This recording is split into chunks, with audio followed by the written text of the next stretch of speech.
Become a mad scientist and create unusual creatures. This is our review of Biohack.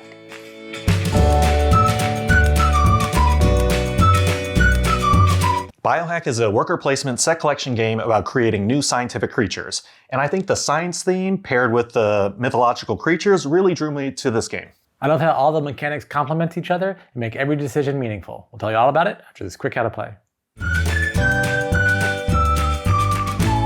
Biohack is played over 4 rounds, with each round consisting of a planning, research, and cleanup phase. During the planning phase, players secretly choose cards to determine the locations to send their workers, or nomans. All players reveal their location cards and then place their nomans on the public spaces.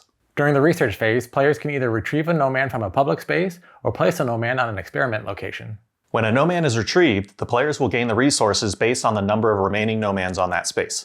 There are several experiment locations that are open for all nomans. However, there are some locations that can only hold one noman and on a first-come basis.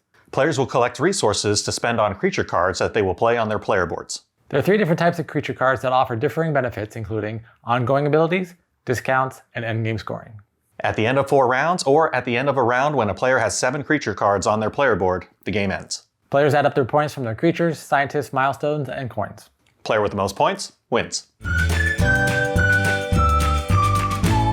We were sent a copy of this game from the publisher so that we could do this review video and an unboxing video that you can find in our description. If you'd like to find out more or buy a copy of the game, check out our links in the description below. The first thing that caught my eye right off the bat is the theming. I love the idea that you're a mad scientist creating these creatures. And the next thing that really caught my eye are the mechanics. I like worker placement, I like worker retrieval, I like set collection, I like resource management. You kind of take all those together, combine them all, and you get the mechanics of this game. And I like how they all complement each other. In the research phase, which is the second phase, you're going to be retrieving your workers from a location, which is how you'll get resources. Then you'll also be putting your worker on locations, which is how you'll perform actions. And all of those things are collecting the resources for resource management, and then using those resources to collect the creatures, so you have set collection with your creatures. And I like that the creatures that you're collecting will give you points, but they can also give you in-game benefits as well, because they can give you discounts to buy other creatures, or they can give you ongoing abilities that you can activate when you achieve other goals or when you leave certain other public areas. So I really like how all the mechanics in this game kind of work together and complement that mad scientist creature creation theme. Like I said at the top, I'm usually drawn to like science-y types of games, and this kind of is like futuristic, science-y, but then also all these creatures, like you'll have your werewolves, so like fantasy or horror creatures. I mean, there's a sphinx, there's a griffin in there too. So all that's kind of fun because it's blending a bunch of different genres. I think there's even from different cultures. Like there's a Feng Huang, which is probably Asian, probably something related, like probably some mythical creature in Asian history. So I think the way that they have the artwork and just seeing all this, you really do kind of jump into the world, or at least I did. And like I said, whoa. Another fun mechanic that I like is in the planning phase. Each player has 5 cards, and those represent the 5 different public spaces that you can go to. And in the planning phase, you're going to choose 3 of them to send your nomans or your workers, and you're going to send them to these locations. And you keep it secret because you don't want the other players to know which one you're going to, because that could impact the decision that they'll get to make during the research phase. And then when you go there in the research phase, if there's a lot of people at that location and you're the first one to leave, you'll get more resources. So if you're the first one to leave, and so say that there's 3 noman in a location. If you're the first one to leave, you get the benefit on the board of what happens when there's 2 nomans left. Then the next person to leave will get the benefit of there's 1 noman left. And they decrease in value. So the one when there's 2 left, you get 2 fish and 1 reptile. And the next one gets either 2 fish or 1 reptile. And the last one just gets 1 reptile. So you want to be the first one to take your piece back from the public areas to get those most resources. However, there's a caveat to that. Also in the research phase, once you get your nomans back, you're also placing them on the experiment locations, which will have you perform different actions. And you want to go there because there are 2 spots on each of the main experiment locations that you can take advanced actions that will get you even more benefit. So not only can you do the main experiment action, but then you can get an extra benefit doing that. So you want to weigh the options of, okay, well, there's 3 or 4 people here, so I want to take one back to get good resources there, but I also want to be the first one over here. So I'll skip over this one, which might give me good benefits, to be the first one here. Or down in the downtown section, which has the different tiles that are different in each round will give you a one-time benefit as well too. So you can be the first one there and also get a lot of resources or do different things with that. So I like how you have to think about and have to weigh your options. So when you do something, it's a meaningful decision. It's not, I have so many decisions, I'll just get those resources later. It's like, I need all those resources and I need to do this action.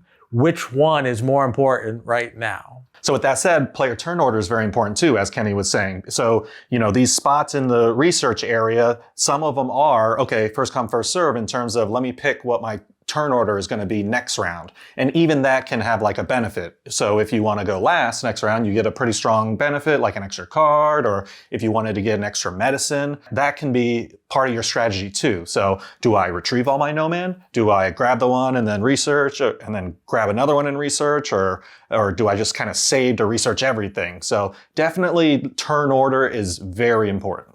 If you've been watching this channel for a while, you know that we really like set collection games. Our game Time Lancers has set collection. So this game that has a lot of set collection with the creatures was an exciting thing for us because I'm like, oh, okay. And you have 3 different types of creatures with 3 different benefits, ongoing and discounts and end game scoring. And then you have to weigh how you're going to spend your resources to get the different creatures, because the discounts are nice because they make things cheaper, but they're more expensive up front.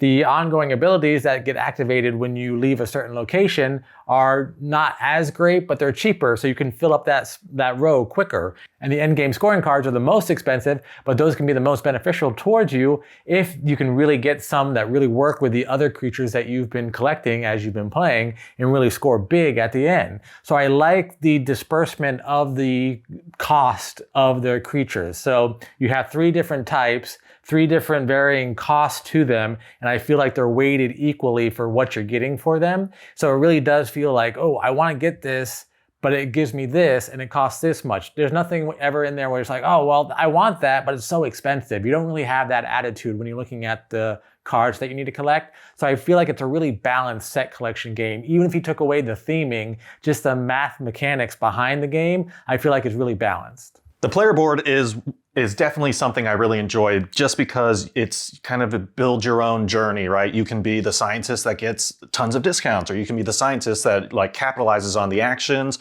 or you just focus on the end game scoring. And then also you get to be like your own scientist or pick one. So it's usually get a resource and then you can unlock a discount. And then at the 3rd unlock is usually like end game scoring. So I like how you can start unlocking yourself as a mad scientist too, or you can just focus on building out your little lab and like what kind of engine you want to build. I'm just gonna have to go back to the theming, just the science and the mythological creatures. I love the artwork and I love how they're combined together. I really like the mechanics and how they work together, but specifically the retrieve a worker, place a worker mechanics going together. We've played a couple games where when you retrieve a worker, you get that item, and a couple games where if you go somewhere, you'll get that item like standard worker placement, or even some worker placement where you go to a location and you can build up like an architect, you'll get more resources. So I like that you have the retrieval, which is number dependent, and then the placement, which is first come, first serve dependent, and then you have to weigh your options of which one you're gonna do. So it's not just choosing one in one phase and then one in another. They're both in the same phase. So I like how you have both kind of competing against each other at the same time. What did you not like about it? So there's a mechanic in here where if you have a bad roll of a dice, you kill your worker, you kill your Noman, and then you have to kind of like use a medicine to revive them. So there's a penalty if you don't revive it. And I just feel like it's a very heavy penalty, but also like that danger is just looming over your head when you go to like certain public locations. So the 2 locations where you'll have to roll the dice are the mountain and the river. And so this is the dice, only one in the game. It's one of the main ways where you can get the feral resource. There's a couple other ways that you can get feral as well, but this is one of the main ways. So you do want to roll the die, but you're hoping that you just get the feral. But most of the time you're also going to get the skull, which injures your Noman, and you have to use the medicine to bring it back. Otherwise, you can't use that Noman after you retrieve it to do one of the other actions.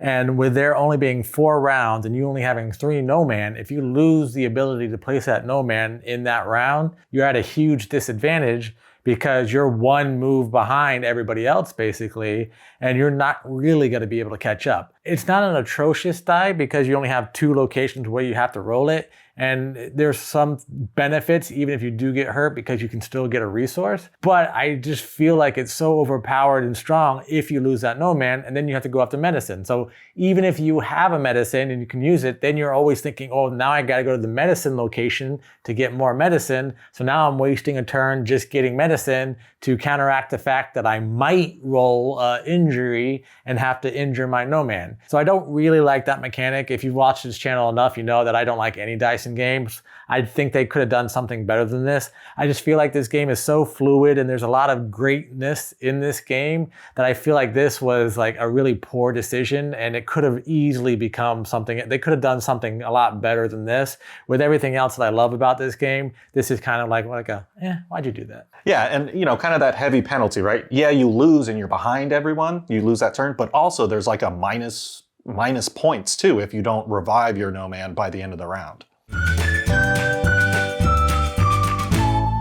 Overall, I would buy this game. Like I said, I like the science, I like the mythological creatures, and I just had a lot of fun, just being that mad scientist. I did kind of feel that like 4 rounds was too little. However, once you get better and better, you're like, oh, this is great. Like, I like it. It's not too long. I mean, we still played about, an hour and a half, something like that. But I don't know, I just had a lot of fun. That 4 rounds did kind of seem too short for me. Overall, I would recommend this game. If you enjoy set collection, if you enjoy worker placement, if you enjoy resource management, things like that. If you've watched some of our other videos and you agree with our takes on some of the other games that we've played that we really enjoy, then I think you will also really enjoy this, so I recommend it. I'd probably give this game an 8 on Board Game Geek if we were rating it that way. I just really enjoy how the mechanics complement each other, especially that retrieval and the placement and how you have to make those 2 decisions. I do wish that they didn't have this die. That's really the only thing keeping it back right now is the die and the heavy penalty for your Noman being injured and losing that Noman in that round and losing those points at the end of the round. If that wasn't there, and I'm sure we could probably house rule it, but if that wasn't there in the base game, I'd probably give this game even higher, maybe even a 10, but that does bring it down. But overall, still a really strong game and I highly recommend it. And that was our review of Biohack. What'd you think? You ready to experiment with your game night? Let us know in the comments below. Once again, we'd like to thank the publisher for sending us a copy so that we could do this review video. And as always, if you're enjoying our content, please like this video and subscribe to our channel. Until next time, I'm Lee. I'm Kenny, and go party like a board gamer.